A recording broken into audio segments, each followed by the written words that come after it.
Hey everybody, welcome back to the shop. I'm Izzy, and today we're talking about Ritter clamping or Ritter glue-up boards and welding wood. Yes, that really is a thing.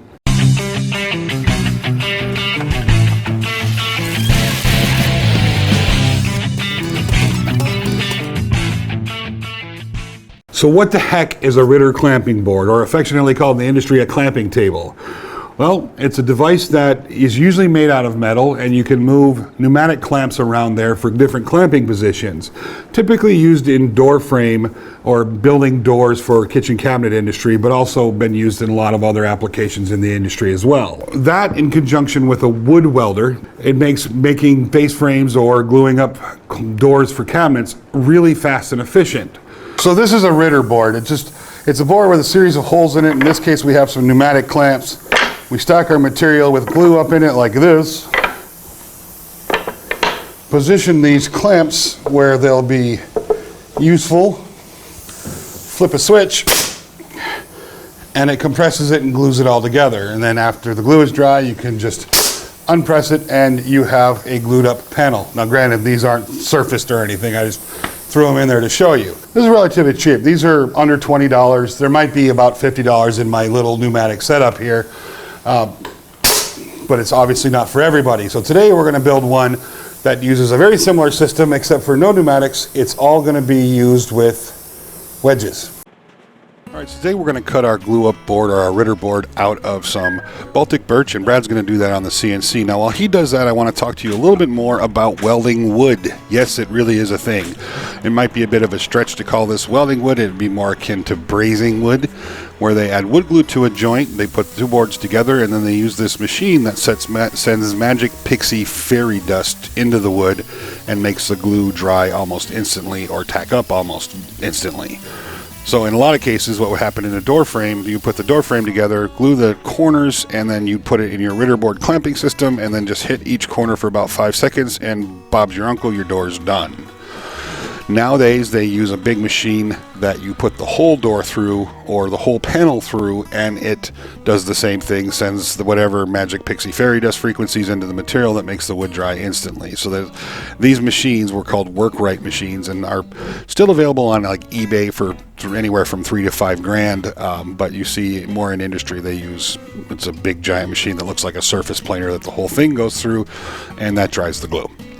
So back to the build here. After we cut out the Ritter board on the CNC, we put the backs on or the stanchions on, and those really aren't to make it stand up. We're going to attach this thing to a wall so it's off the flat surfaces.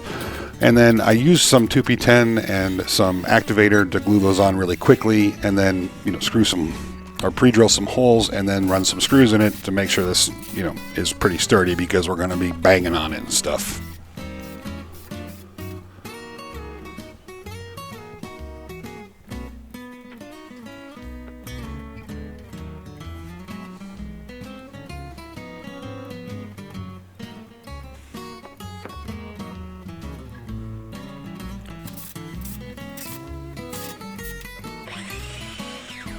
Now the last thing I need to do is make the pegs. So in this case, I drilled 1 1/8 holes into the board itself, and I'm using 1 1/8 dowels as stop positions. But I want to have a flat surface. I don't want to just stick a dowel in there. Having that flat surface kind of spreads out the pressure when you're using a wedge, which makes for a much better clamp. Now, many of you guys are going to be thinking, this is wood, what about the glue? Well, anytime you wax a wood surface like we're doing here, glue will not stick to this. Now that's going to be good for a month and a half of solid use before I have to give it a quick re-wax. So it's definitely not a problem. Waxing the wood will make the wood glue not stick, and I'll show that here in a minute. So after we got the board done, I wanted to demonstrate it, and in this case I'm starting the glue up for a end grain cutting board out of some walnut, and you just put it in the clamping board, put your little blocks in place, and then the wedges tighten everything down, and you can get a lot of pressure with wedges. So while we were waiting for the glue up to dry, Brad and I hung both of the Ritter boards on the wall where they're out of the way. They don't really stick out very far, so they're can sit there very handily. Now on one of these, as you saw at the beginning of the video, I'm going to put a pneumatic system on, and the other one we're going to just do the little clamps like this. That way we can glue up whatever we need in conjunction. So if we're doing end grain cutting boards, one panel can be drying on one and the other panel can be drying on the other. I hope that makes sense. So after my glue up was dry, I ran it through the table saw a few times. Just stacked everything in place, and so I know exactly where to put my clamps, and then glued those all up. Now, one thing I didn't show in this, we did make some side pieces that go right into the pegs that are, you know, keep it at a perfect 90. I didn't show that in this video, but you'll see that in the intro picture and the outro as well. So after I glued everything up, again, it was just a matter of throwing the wedges back in to clamp it all together. The nice thing about this is it really is super easy to keep a super flat glue up. So after that was done, all I had to do was a little bit of sanding, and then it was done.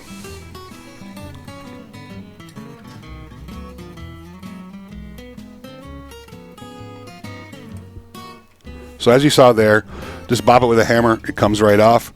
If there's any residual glue left on that, with plastic spatula, just push it, it'll come right off. It just beads right off of the waxed board. So no problems with glue sticking to the board.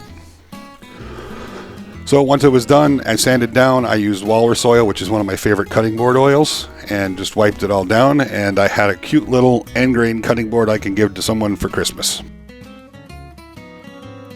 So guys, there you have it, a simple end grain cutting board out of walnut made on the Ritter boards. So you know, Ritter is a brand name. It's a lot like calling a circular saw a skill saw.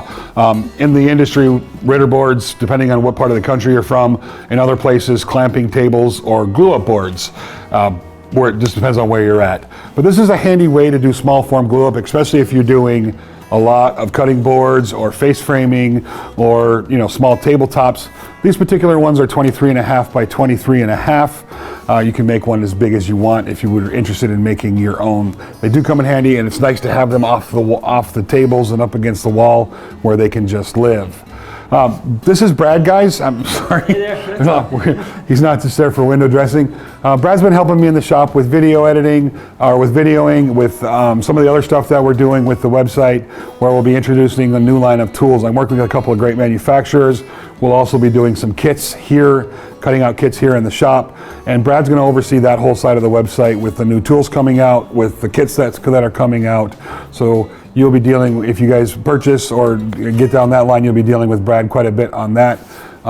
So that's Brad. Everybody say hi. Again. I should probably let you say words. I didn't even think about it. Anyway. Strong silence. Right, yeah, stoic. There you go.